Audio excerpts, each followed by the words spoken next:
مسلمان ہونے کے دو تقاضے ہیں، شروع والا تقاضا ایمان اور پھر مستقل تقاضا عمل، تو ان دونوں کے لیے علم کی ضرورت ہے۔ تو یہ اس پہلی تقریر کا موضوع ہے۔ تو علم جو ہوگا وہ قرآن مجید سے ہوگا اور پھر حدیث سے ہوگا، نبی کریم صلی اللہ علیہ وسلم کی زندگی سے ہوگا۔ تو یہ جو اللہ کی طرف سے کتاب آتی ہے جس کو ریویلیشن کہا جاتا ہے، وحی کہا جاتا ہے، تو ریویلیشن محض کچھ معلومات فراہمی نہیں کرتی بلکہ انسانی عقل کی تربیت بھی کرتی ہے۔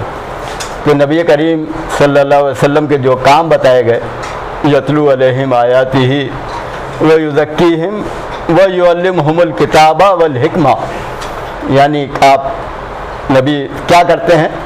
اللہ کی آیتیں سناتے ہیں، ان ایمان لانے والوں کا تزکیہ کرتے ہیں، یعنی ان کی زندگی سنوارتے ہیں، ان کی زندگی کو سدھارتے ہیں، ان کی اصلاح کرتے ہیں، اور تعلیم دیتے ہیں کتاب کی اور حکمت کی، کتاب قرآن، حکمت وزڈم۔ تو نبی کریم صلی اللہ علیہ وسلم نے خود بھی کہا اپنے بارے میں کہ مجھے معلم بنا کر بھیجا گیا ہے، آئی ایم اے ڈیپیوٹیڈ ٹیچر، یعنی خدا کی طرف سے مجھے مقرر کیا گیا ہے کہ تعلیم دوں، تمہیں علم سکھاؤں۔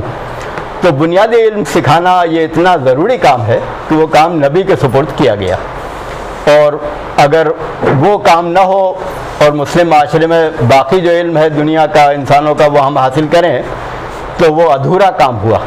اس لیے کہ نبی اس کے بارے میں کہا گیا کہ وہ صرف کتاب نہیں سکھاتے، کتاب تو سکھاتے ہی ہیں، اس کے ساتھ وزڈم، عقل، حکمت بھی سکھاتے ہیں۔ تو وہ جو عقل ہے وہ ہمیں بتاتی ہے کہ ہم دنیا کو کیسے سمجھیں۔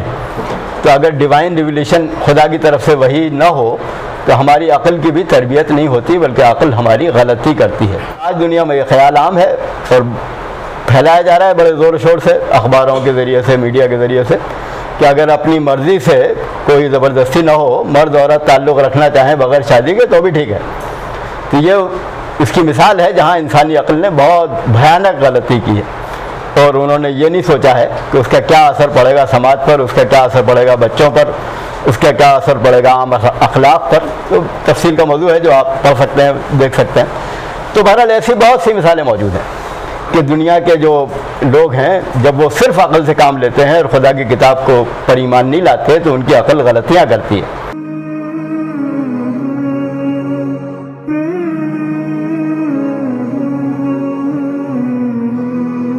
مسلم کا لفظ بنا اسلام سے، ہو از مسلم، ون ہو ایمبریسز اسلام، جس نے اسلام کو مان لیا وہ مسلم ہے۔ اور اسلام کیا ہے؟ اسلام کے معنی ہے اطاعت کرنے کے، اوبیڈینس، بات ماننا۔ کس کی بات ماننا؟ خدا کی بات ماننا، اور اس کی بات کے مقابلے میں کسی اور کی بات نہ ماننا، اس کی بات کے خلاف کسی اور کی بات نہ ماننا۔ تو یہ اوبیڈینس، سرنڈر، اطاعت، فرما برداری، حکم مان لینا، یہ اسلام کے معنی ہے۔ تو اس کے مقابلے میں کفر کے جو معنی ہوں گے وہ بات نہ ماننا، اور کس کی بات نہ ماننا؟ یعنی خدا کی بات نہ ماننا۔ اب کفر کے ایک معنی اور بھی ہیں، کفر کے معنی ناشکری کے بھی ہیں، انگریٹیچیوڈ، احسان نہ ماننا۔ تو اس کے مقابلے میں اسلام میں یہ مفہوم بھی آئے گا کہ شکر ادا کرنا۔ تو اللہ تعالیٰ نے جو انسان کو اونچا مرتبہ دیا اس کا شکر یہ ہے، گریٹیچیوڈ یہ ہے، احسان ماننا یہ ہے کہ انسان اپنا سر خدا کے آگے جھکائے، اور ناشکری یہ ہے، شکر نہ کرنا یہ ہے، انگریٹیچیوڈ یہ ہے کہ وہ اپنا سر دوسروں کے آگے جھکائے۔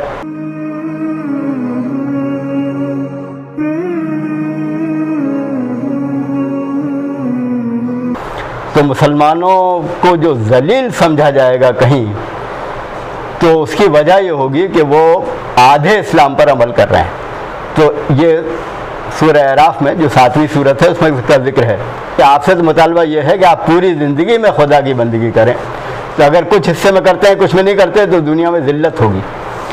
تو مکہ میں مسلمان جو تھے مظلوم تو تھے مگر ذلیل نہیں تھے، اس لیے کہ ان کی عزت کی جاتی تھی۔ نبی صلی اللہ علیہ وسلم کو صادق اور امین کہا جاتا تھا، پکے دشمن بھی امانت آپ کے پاس رکھے جاتے تھے۔ حضرت ابوبکر صدیق رضی اللہ تعالیٰ عنہ جانے لگے تو لوگوں نے روکا، آپ چلے جائیں گے تو مکہ میں ایک بھلا آدمی چلا جائے گا۔ تو مسلمان جو تھے وہاں مظلوم تو یقیناً تھے اور محروم اقتدار ان کے پاس نہیں تھا، پاور نہیں تھی، لیکن بہرحال وہ ذلیل نہیں تھے۔ تو جب مسلمان اپنے کریکٹر میں یعنی ڈویلٹی اس کے اندر آتی ہے، وہ جھوٹ بولتا ہے، وہ غلط حرکتیں کرتا ہے، وہ نماز بھی پڑھتا ہوا نظر آتا ہے لیکن نماز پڑھنے کے بعد انسانوں پر زیادتی کرتا ہے، تو پھر وہ ذلیل ہوتا ہے۔ تو یہ ذلت جو ہے یہ محض مظلومی کا نام نہیں ہے۔ مظلومی تو ایسے بھی ہو سکتی ہے، اور مظلومی عارضی ہوتی ہے، ختم ہو جاتی ہے۔ اگر آدمی پوری کمیونٹی، پورا گروہ اسلام کے مطابق کام کرے تو مظلومی ختم ہو جائے گی، لیکن ذلت جو ہے وہ دو عملی کا نام ہے۔ آدمی کچھ حصے پر ایمان لائے، کچھ حصے کا عملی انکار کر دے، تو اس سے دنیا میں کمیونٹی اور انڈیویجولز، پوری قوم اور مسلمان وہ ذلیل ہوتے ہیں۔ تو پوری زندگی میں مسلم ہو جائیے، پوری زندگی میں مسلم ہو جائیں گے تو دنیا میں آپ کو عزت ملے گی، اس لیے کہ دنیا اس شخص کو سمجھتی ہے کہ یہ اچھا آدمی ہے، احترام کے، عزت کے، رسپیکٹ کے قابل ہے، جس کا اچھا کردار ہو، جس کی شخصیت اچھی ہو، چاہے وہ اس کے پاس پیسے نہ ہو، چاہے اس کے پاس اقتدار نہ ہو۔ تو یہ وہ پیغام ہے جو دیا گیا ہے کہ جب فرق آپ نے سمجھا تو اب واقعی ریئل مسلم بننا ہمیں چاہیے۔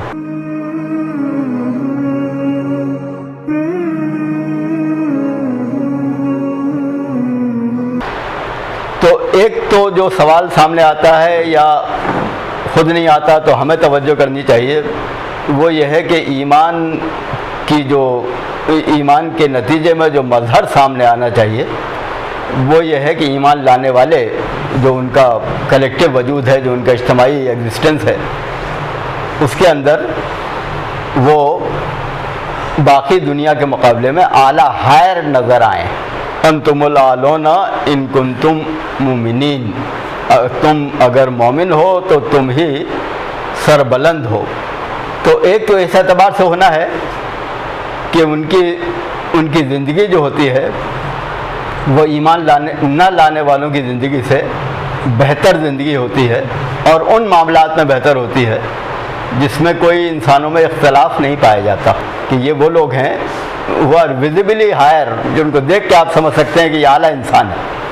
تو انتم الاعلون کے ایک معنی تو یہ ہے کہ تم اگر مومن ہو واقعی تو تمہارے کردار سے، شخصیت سے دنیا سمجھ لے گی کہ تم اونچے انسان ہو۔ اور نبیوں کے بارے میں کبھی ان کے مخالفین نے یہ نہیں کہا کہ صاحب یہ جھوٹ بولنے والے لوگ ہیں۔ ابو جہل تک یہ کہتا تھا کہ ہم تم کو تو جھوٹا نہیں کہتے مگر تمہارے پیغام کو سچا نہیں سمجھتے۔ تو مطلب یہ ہے کہ وہ ابو جہل میں بھی یہ جرأت نہیں تھی کہ یہ کہہ سکے کہ تم تو جھوٹے انسان ہو، یہ نہیں کہہ سکتا تھا وہ۔ تو انتم الاعلون کے ایک معنی تو یہ ہے کہ تمہاری شخصیت کی عظمت دنیا مانے گی، اور یہ ہمیشہ ہوگا، یعنی جب بھی تم ایمان لاؤ گے، چاہے تمہارے پاس پاور، اقتدار ہو یا نہ ہو، پیسے ہوں یا نہ ہوں، لیکن دنیا تمہاری عزت کرے گی۔ دوسرے معنی اس کے اقتدار کے ہیں، یعنی اللہ تعالیٰ نے یہ وعدہ بھی کیا ہے اہل ایمان سے کہ وہ ان کو زمین میں اقتدار بخشے گا، مگر وہ اس شرط کے ساتھ ہے ایمان اور عمل صالح۔ وعد اللہ الذین آمنوا وعملوا الصالحات لَيَسْتَخْلِفَنَّهُمْ فِي الْأَرْضِ، ان کو زمین میں وہ اقتدار بخشے گا جو ایمان لائیں گے، عمل صالح کریں گے۔ تو محض جو لیبل ہے، یعنی نام ہے مسلم، محض اس لیبل سے کام چلنے والا نہیں، تو یہ بھی سوچنے کی بات ہے۔ تو یہ وعدہ تو ہے، مگر آپ اس میں یہ نہ سمجھیں کہ ضروری نہیں کہ اہل ایمان کے ہر نسل میں یہ وعدہ پورا ہو، ہر جنریشن سے پورا ہو جائے۔ تو جو لوگ یہ سمجھتے ہیں وہ یا تو یہ سمجھتے ہیں کہ بھئی اللہ تعالیٰ نے پتہ نہیں کیسے وعدہ کر دیا، پورا تو ہو نہیں رہا، یا وہ یہ سمجھتے ہیں کہ وہ وعدہ محض ہماری ہمت بڑھانے کے لیے کیا گیا ہے، حالانکہ اللہ تعالیٰ نے کوئی ایسی بات نہیں کہی ہے۔ اس کا اسٹائل انسانوں جیسا نہیں ہے کہ بعض باتیں ہمت بڑھانے کے لیے کہہ دیتے ہیں، بلکہ وہ تو لٹرل ٹروتھ ہے، یعنی بالکل ایگزیکٹ ٹروتھ، حق سے ذرا ڈیویٹ کرنے والی کتاب وہ نہیں ہے۔ تو اس میں جو کچھ کہا گیا ہے وہ شاعری نہیں ہے، وہ خطابت نہیں ہے، وہ ریٹورک نہیں ہے، وہ ہمت بڑھانے والی بات محض نہیں ہے، بلکہ وہ تو بالکل حقیقت ہے۔ تو وہ وعدہ تو بالکل سچا وعدہ ہے، لیکن اس نے یہ نہیں بتایا ہے کہ وہ ہر نسل میں پورا ہوگا، اور چاہے تم میں سے صرف 1% لوگ اس معیار میں پورے اترتے ہوں تب بھی پورا ہو جائے گا، بلکہ یہ تو اس کے علم ہے کہ ہمارا کس درجے کا کام، کس معیار کا کام اسے چاہیے، اس معیار کا کام آپ کر دیں گے تو وہ انتم الاعلون کے جو دوسرے معنی ہیں وہ بھی پورے ہو جائیں گے۔